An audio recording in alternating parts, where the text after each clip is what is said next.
जय श्री कृष्ण। भगवान हमारे सारे दुखों का नाश करते हैं, इसलिए हमें अपने भगवान पे हमेशा विश्वास रखना चाहिए और हमेशा उन्हीं का चिंतन करना चाहिए। लेकिन इस कलयुग में हमारे जीवन में 3 प्रकार का दुख सभी के पास होता है। पूरे संसार में विश्व का कोई भी व्यक्ति हो, यानी विश्व के प्रत्येक व्यक्ति इस तीनों दुख से दुखी है, जिसे हम दैहिक, दैविक और भौतिक कहते हैं। लेकिन यह दुख जो था राम राज्य में नहीं था। इसीलिए गोस्वामी तुलसीदास जी कहते हैं कि दैहिक, दैविक, भौतिक तापा, राम राज काहू नहीं व्यापा। ये जो तीनों प्रकार का दुख है राम राज में कभी नहीं था। त्रेता युग में मर्यादा पुरुषोत्तम भगवान श्री राम द्वारा आदर्श शासन स्थापित किया गया था। वह आज भी राम राज्य नाम से राम की तरह लोकप्रिय है। यह शासन व्यवस्था सुखी जीवन का आदर्श बन गई और हमारे व्यावहारिक जीवन में परिवार, समाज या राज्य में सुख और सुविधाओं से भी भरी हुई व्यवस्था के लिए आज भी इसी राम राज्य का हम उदाहरण दिया करते हैं। साधारण रूप से कहें तो जिस राम राज्य को मात्र सुख सुविधाओं का पर्याय माना जाता है, असल में वह मात्र सुविधाओं के नज़रिए से नहीं, बल्कि उसमें रहने वाले मनुष्यों के पवित्र आचरण, व्यवहार और विचार और मर्यादाओं के पालन के कारण ही अच्छा माना गया। इसीलिए राम राज्य में जो 3 तरह के दुख होते हैं वो कभी नहीं थे। जो इस कलयुग में 3 तरह के दुख व्याप्त कर रहे हैं हमें, यानी परेशान कर रहे हैं, ये दुख राम राज्य में कभी नहीं था। जो कि आज यह तीनों दुख कलयुग में सभी के पास है। कहा गया है कि कोई तन दुखी, कोई मन दुखी, कोई धन बिन रहत उदास, थोड़े थोड़े सब दुखी, सुखी राम के दास। इस संसार में जितने लोग भी हैं वो किसी न किसी दुख से परेशान हैं, लेकिन सुखी वही है जो परमात्मा के शरण में गया है, भगवान राम के शरण में गया है, भगवान कृष्ण के शरण में गया है, वही परम सुखी है। कोई तन से दुखी है तो कोई मन से दुखी है। कोई तन से इसलिए दुखी है कि उसे कोई रोग हो गया, बुखार आ गया, शुगर हो गया, अन्य बीमारियां हो गई, जिससे वो परेशान है। और सबसे बड़ी बात ये होती है कि चाहे गरीब परिवार हो वो भी दुखी है, और जो बहुत बड़ा अमीर है वो भी दुखी है। क्योंकि बहुत से ऐसे परिवार में देखने को मिलता है कि धन तो उनके पास बहुत है, लेकिन वो तन के दुख से परेशान हैं। क्या हुआ है? भैया शुगर हो गया है, डॉक्टर ने बोला है कि बस ये परहेज करना है, ऐसे ऐसे खाना है। तो कहा गया है कि गरीबों को गरीबी नहीं खाने देती और अमीरों को डॉक्टर खाने नहीं देता। ये सब ईश्वर का संतुलन है, क्योंकि ईश्वर जानता है कि हमारा संतुलन यानी अपना संतुलन कैसे बनाना है। आज के समाज में तो तन से दुखी तो लोग हैं ही, तन से ज़्यादा वो मन से दुखी हैं। चिंता जिसको हम कहते हैं, हमेशा वो चिंता करते रहते हैं, परेशान रहते हैं कि हमारे पास ये प्रॉब्लम है, ये समस्या है। और ख़ासकर हमारे समाज में तो जो हमारी माताएं बहनें हैं वो ज़्यादा परेशान रहती हैं। आप उनसे पूछो कि भैया आप क्यों परेशान हैं, तो वो कहती हैं कि क्या करें मालिक, हम बच्चों से बड़े परेशान हैं, बच्चों के भविष्य को लेकर परेशान हैं। लेकिन सच कहा तो क्यों परेशान है? नहीं परेशान होना चाहिए, क्योंकि जिस ईश्वर ने हमें बनाया है उसकी तो कुछ भी जिम्मेदारियां हैं, उसकी पूरी जिम्मेदारियां हैं। सोचिए कि जब कोई भी मनुष्य, चाहे वो लड़का हो या लड़की हो, जब गर्भ में रहता है तो किस तरह ईश्वर उसकी देखभाल करता है। उस समय तो हम नहीं कुछ करने जाते, सारी जिम्मेदारियां ईश्वर करता है। जब एक छोटे से बालक की जिम्मेदारियां उठाता है ईश्वर, देखभाल करता है, हर काम करता है, तो इस जीवन में वो हमेशा साथ क्यों नहीं देगा? बिल्कुल देगा, लेकिन उसके लिए हमें ईश्वर को याद करना पड़ेगा। हमारे भगवान तो सब बहुत ज़्यादा परेशान हो जाते हैं जब कोई कहता है कि हम बहुत दुखी हैं। भगवान सोचते हैं कि इतने अच्छा हमने इंसान को बनाया, बढ़िया से हाथ दिया, पैर दिया, आँख दिया, कान दिया, प्रॉपर वो चल रहा है, फिर भी कहता है कि हम दुखी हैं, परेशान हैं। लेकिन ऐसा नहीं सोचना चाहिए। हमारे जीवन में जो 3 तरह के दुख होते हैं, प्रथम है दैहिक, दूसरा है दैविक और तीसरा है भौतिक। दैहिक दुख वो होता है जो हमारे शरीर को होता है, जैसे बुखार आ जाए, ब्लड प्रेशर हो जाए, अन्य बीमारियां हो जाए, जिसमें हमारे शरीर को कष्ट होता है, ये दैहिक दुख कहे जाते हैं। और दैविक दुख होते हैं जो प्राकृतिक के द्वारा मिलता है। भूकंप आ गया, आंधी तूफान आ गया, जो प्रकृति के द्वारा दुख मिलता है उसे हम दैविक दुख कहते हैं। अब भौतिक दुख होता है जो हम अपनी भौतिक सुख सुविधाओं के लिए परेशान होते हैं।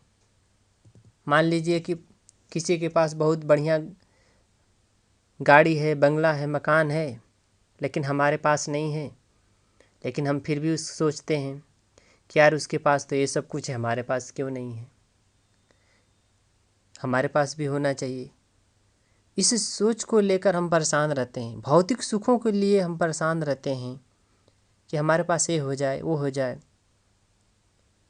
जो हम भौतिक सुख को व्यवस्थित करने के लिए हम परेशान होते हैं, हम अपनी इंद्रियों को बस में नहीं करते हैं, इसी से हम परेशान होते रहते हैं। मेरा मन हमेशा चिंतन में रहता है। यही जो चिंतन का कारण होता है वो भौतिक दुख होता है। किसी भी मनुष्य को चिंता तो करना ही नहीं चाहिए। और सबसे विडंबना ये है कि हम परेशान तब होते हैं कि जब हम ये सोच लेते हैं कि हम स्वयं कोई कुछ भी कार्य कर रहे हैं तो हम स्वयं कर रहे हैं, यानी उसे हम कर रहे हैं। जब कोई भी कार्य मनुष्य ये सोच लेता है कि हम कर रहे हैं, जब उसके अंदर मैं शब्द आ जाता है, इसलिए वो परेशान होता है। जबकि ऐसा होता नहीं है। सब कुछ जो करते हैं हमारे परमात्मा करते हैं, हम तो केवल माध्यम होते हैं। और जबकि हम परमात्मा को सब कुछ मानते ही हैं। श्लोक में भी कहा गया है कि त्वमेव माता च पिता त्वमेव, यानी तुम ही हमारे माता हो, तुम ही हमारे पिता हो, तुम ही हमारे बंधु हो, तुम ही हमारे सखा हो। जब हम ईश्वर को, परमात्मा को माता पिता, बंधु, भाई, मित्र मानते हैं, तो हम क्यों परेशान हैं इस सामाजिक चीज़ को लेकर, भौतिक चीज़ों को लेकर। जब हमारे ईश्वर माता पिता हैं तो वो हमारा दुख का निवारण खुद करेंगे। तो इसलिए अपना जो भी दुख हो, सुख हो, सब कुछ ईश्वर को सौंप देना चाहिए। जब हम कोई चीज़ ईश्वर को सौंप देंगे तो निश्चित रूप से हमारा कार्य बहुत सुगमता से हो जाएगा। लेकिन अगर वही कार्य हम खुद करना चाहेंगे, हमारे अंदर ये मन में रहेगा कि ये काम हम खुद करते हैं या खुद कर लेंगे, तो वो काम नहीं हो सकता। जब उसी कार्य को हम ईश्वर को सौंप देते हैं तो बड़े अच्छे से हो जाता है। एक चीज़ और है कि जीवन में गुरु का मार्गदर्शन होना बहुत ज़रूरी है। एक कहानी बताना चाहेंगे आप लोग को। एक बिजनेसमैन था, बहुत बढ़िया फैक्ट्री लगाया हुआ था, फैक्ट्री चल रही थी। लेकिन कुछ समय ऐसा बीता कि वो फैक्ट्री का काम धीरे धीरे मंदा होता गया, क्योंकि उसको ये लगता था कि जो कुछ हम कर रहे हैं हम ही कर रहे हैं, हमारे मेहनत से ही सब कुछ हो रहा है। जब उसके अंदर ये भाव आ गया कि मैं ही कर रहा हूँ, मेरे ही द्वारा सब कुछ हो रहा है, उसी दिन से उसके फैक्ट्री का मतलब जो फ़ायदा होना था, जो बेनिफिट होना था, वो कम होने लगा। कम होते होते होते ये नौबत आ गई उसकी कि फैक्ट्री बंद हो गई।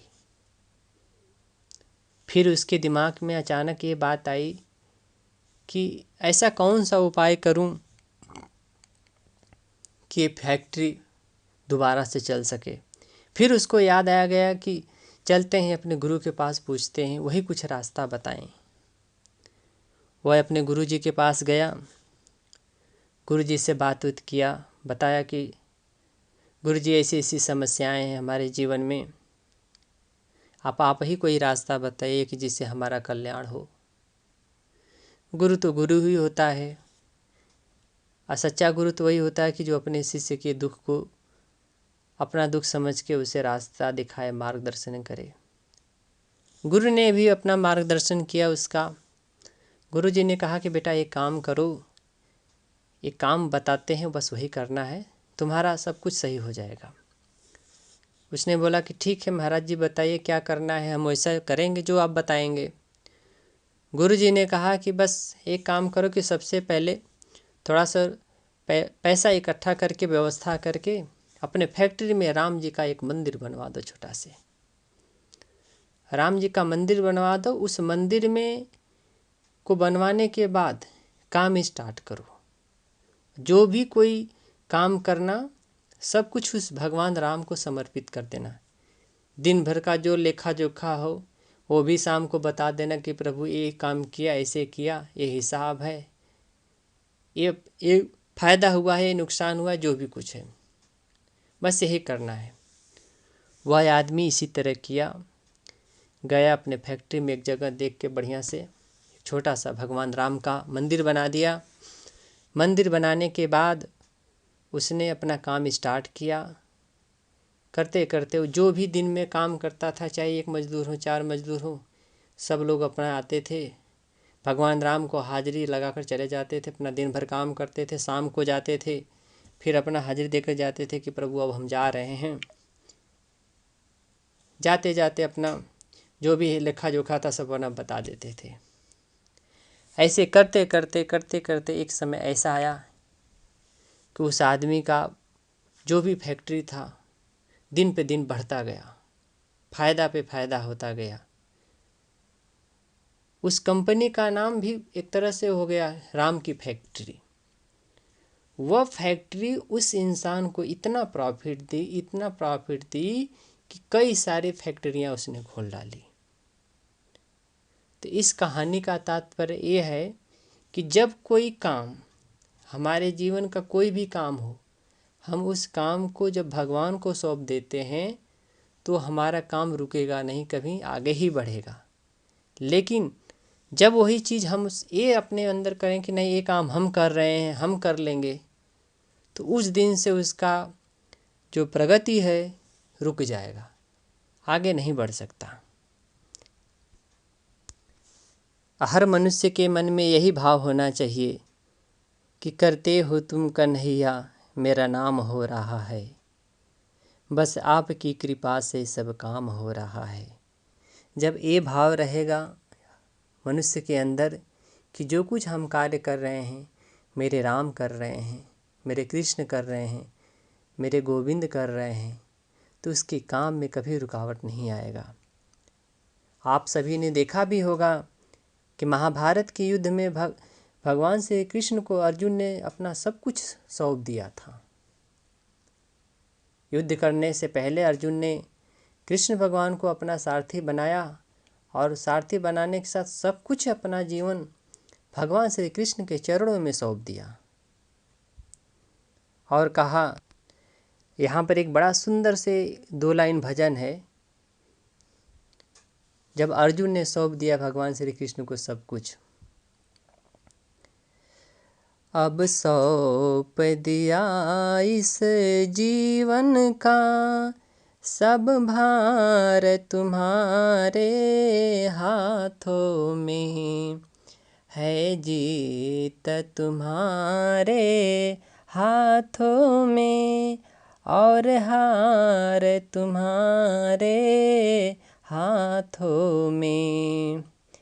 मेरा निश्चय बस एक यही, मेरा निश्चय बस एक यही, एक बार तुम्हें पा जाऊं मैं, अर्पण कर दूं दुनिया भर का सब प्यार तुम्हारे हाथों में।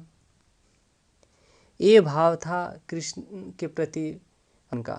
तो हर मनुष्य के अंदर ये भाव होना चाहिए कि अपना जीवन का सब कुछ है भगवान के चरणों में अर्पण कर दे, समर्पित कर दे।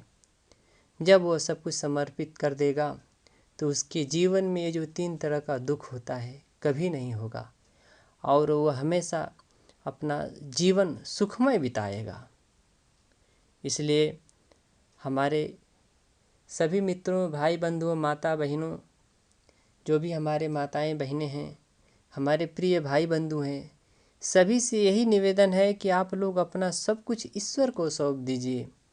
जो भी, चाहे वह घर का कार्य हो चाहे ऑफिस का हो, मन के अंदर यही भावना होना चाहिए कि ये सब कुछ ईश्वर के लिए हो रहा है। जो कुछ हम कर रहे हैं ईश्वर के लिए कर रहे हैं, तब वह कार्य बड़ा अच्छे से होगा और सुगमता से होगा और उनकी काम के साथ साथ उनकी एक ईश्वर के प्रति भक्ति भी हो जाएगी, जिससे उनके जीवन में सुख की, परम आनंद की प्राप्ति होगी।